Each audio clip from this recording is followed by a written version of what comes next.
Welcome to Scaling Up, the podcast for water treaters by water treaters, where we're scaling up on water treatment knowledge so we don't scale up our systems. Hi everybody, I'm Trace Blackmore, and again, I want to thank you.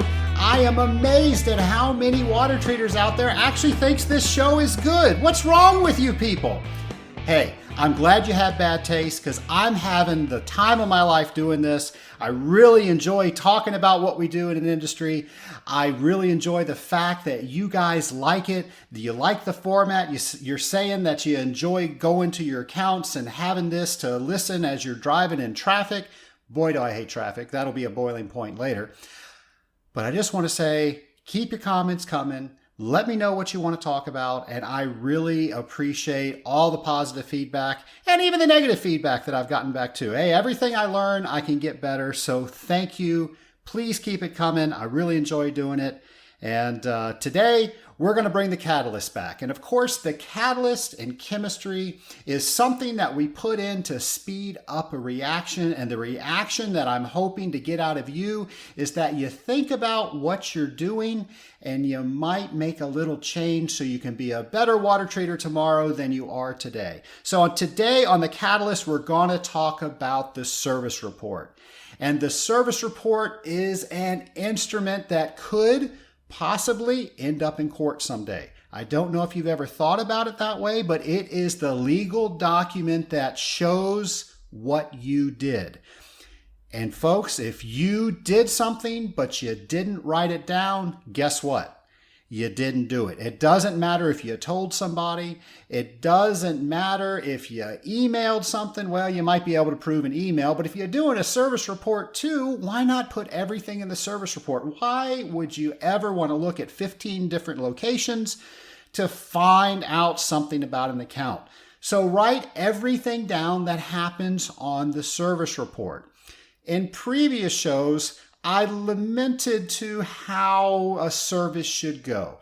I said that, most of us service out of our test kit, and then when we're done running our pinks and blues, we simply pack up and we leave.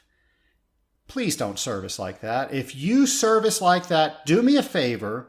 Call me, let me know where your accounts are, and I'll come and tell your clients how you should be servicing, and I'll get all that business. Of course, I'm not going to do that, and I know you're not going to give me their information, but do a better job servicing, and especially in the service report, if you're not doing that already. For those of you that are, great, but I still think you might be able to learn something by listening to today's episode.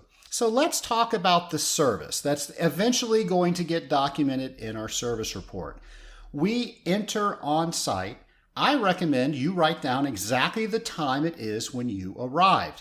If something were ever to happen and you needed to prove when you got there or prove that you weren't there during a certain time, always record the time you arrive and the time you leave. So let's talk about all the stuff that happens in between. So when you get there, put your test kit down. Don't start opening up your test kit right off the bat. Put your test kit down and use your powers of observation to figure out what happened since the last time that you were there.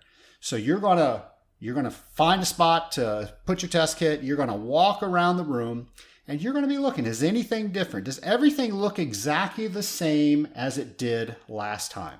If it doesn't, what's different? What could have happened to make it different? You're going to make your way over to the cooling tower controller. And you're going to look at it and you're going to, okay, I know from the last visit to this visit, I should have pumped this much product. Well, look at your drums. Did you pump that much product? If you pumped way more, that's going to tell you something about that service. If you pumped less, that's going to tell you something. Look at the conductivity controller. Is it about in range? Is there water coming out of the bleed solenoid valve and it's not calling for bleed? That might be a problem. By the way, your conductivity is pretty low if that's what's going on. But my point is you're looking at all these things. You haven't taken your first sample yet. You're trying to allow that mechanical room to tell you what's going on. And by the way, if you can talk to somebody that actually works there every single day, since you haven't been there in a month's time, even better. Hey, George, What happened since the last time that I was here? Oh, you got a brand new cooling tower? Well, that's really good information. Hopefully they let you know about that in advance, but sometimes that doesn't happen. But that also lets that guy know that you are there for them. And they're letting you know what's happened since the last visit. So then we figure out what's going on. I've said on earlier shows that we're forming that hypothesis.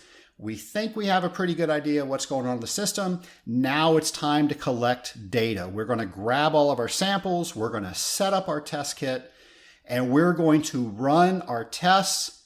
We're going to run every single system.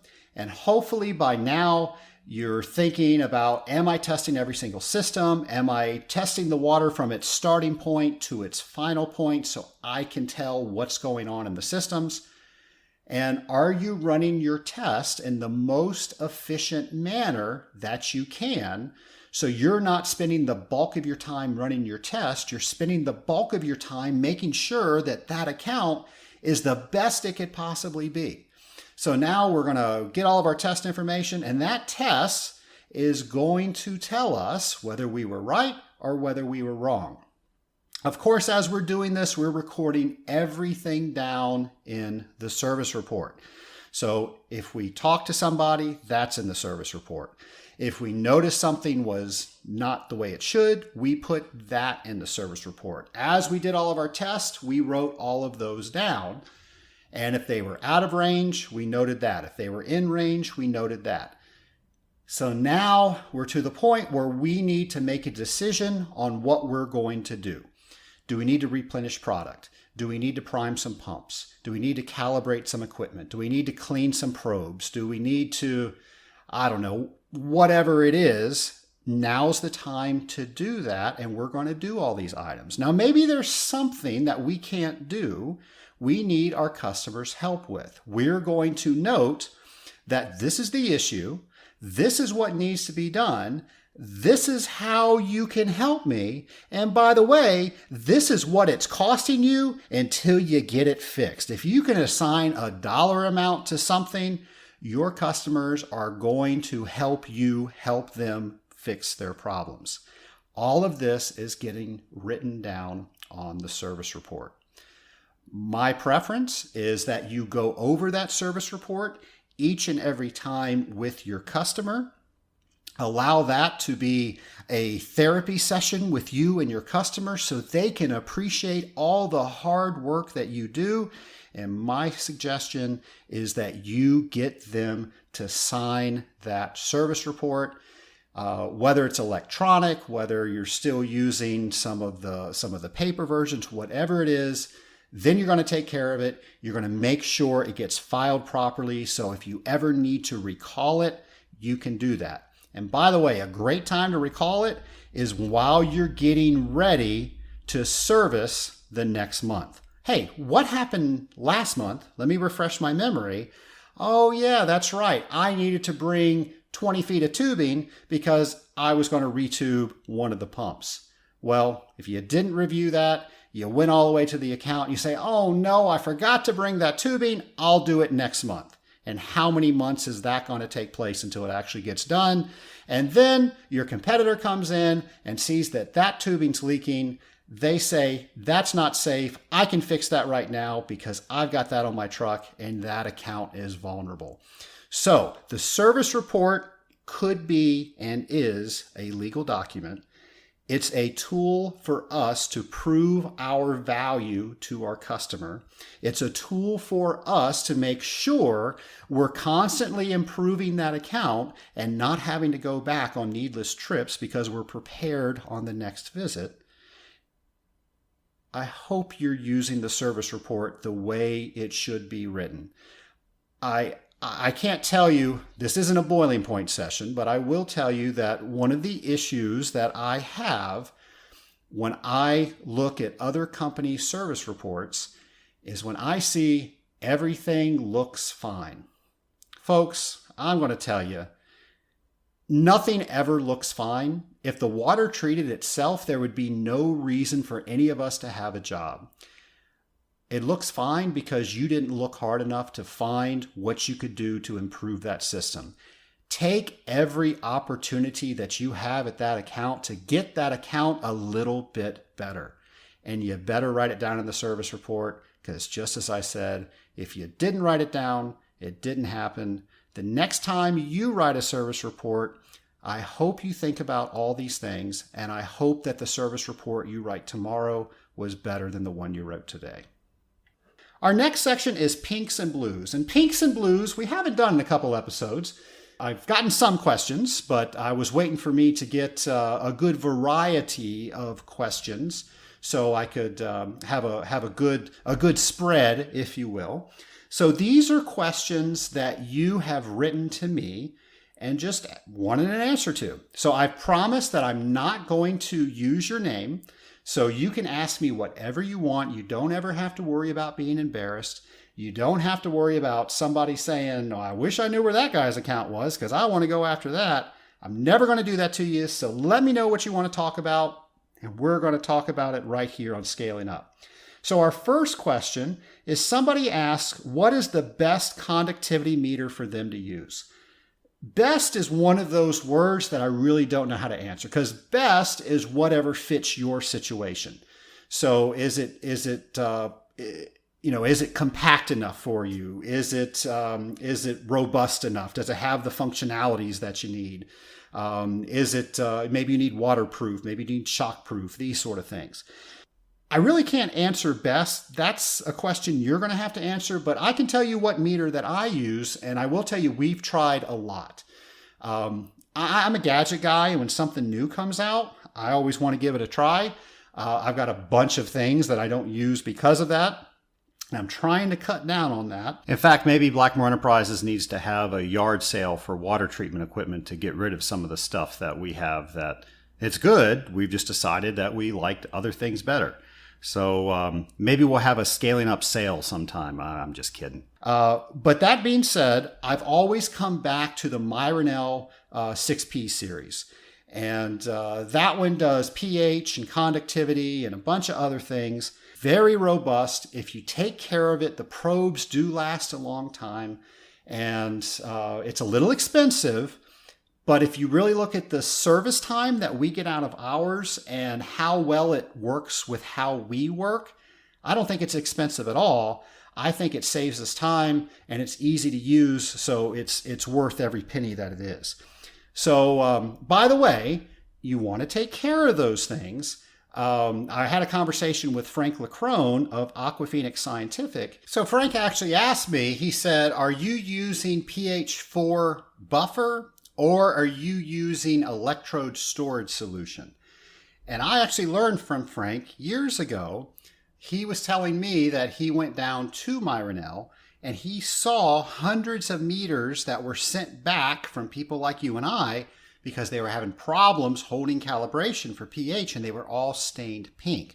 So what happens, that pink dye actually migrates into that probe and makes it so it won't hold calibration. So something you can do is use electrode storage solution. It is a little bit more expensive, but because we keep our meters clean, we clean them on a regular basis, we rinse them out, and then we put the electrode storage solution in, we get about a year out of our pH probes. And I've heard that that's pretty impressive. So another question we have is, how long have you been in water treatment? Well, I answered this on our very first show. I truly have been in water treatment ever since I can remember. I wasn't really paid until I was probably about 16 years old. And only then I was doing some lab stuff for my dad and maybe some inventory adjusting and delivery and things like that. I didn't really start, becoming a serious enthusiast about water treatment probably until I was about 22 years old. And I'm 42 years old now, so that's 20 years of serious water treatment stuff. So there you go. I've been in water treatment all of my life, so I've knew of water treatment since forever, but really seriously into water treatment for the past 20 years, or at least getting paid in water treatment to actually be able to afford to buy things like a house and food and things like that. Next question is, can you give us some advice on what books we can read to help us study for the Certified Water Technologist examination? Great question. And first off, the CWT is designed so most people can't study for it to pass it. It's really an experience exam. That being said, if you're really good at studying, I'm sure you can probably prove people wrong that say that. But the point of the exam is to reward the experience, which is why you need 5 years in order to, you can take the exam anytime you want, but in order to get that CWT designation, you have to have 5 years experience. And that's what the test was aimed to prove, that you did have 5 years worth of experience. The first book that I would recommend is from AWT, and it's the Technical Reference and Training Manual. The reason I recommend that is because that was when the test writers were coming up with the tests, a lot of the questions came from there. And when there was a question on can we do something this way or that way, because as we know as water treaters, there's many ways to skin that water treatment cat, that was the deciding factor. If we had a question about something, we went to the TRTM and we said, hey, what is the answer in there? Okay, I don't personally do this, but that's what the book says, so that's what we're going with. So above all else, that's what I would recommend. The other books that I recommend are actually written by Colin Frayne, and they are called The Principles and Practice of Water Treatment. And he's got one for cooling water, and he's got two, volume 1 and 2 for boiler water. And not that the questions come from there, but Colin has a way of talking about situations that he's been in and really drawing the context of why you do certain things. I think that that's a great book to study with, but it's also a great book for a reference. I know I've gone back to that a couple of times. There are some other ones, but I think those are the big ones, and these are some pretty hefty reads. So I don't want to give you 10 books. You go out and read 10 books and all of them just sit and collect dust on your shelf. I want to give you the ones that I know are going to help you. And right now, right off the top of my head, I'm thinking that those 3 are probably some of the best ones. Above all else, get the AWT Technical Training and Reference Manual.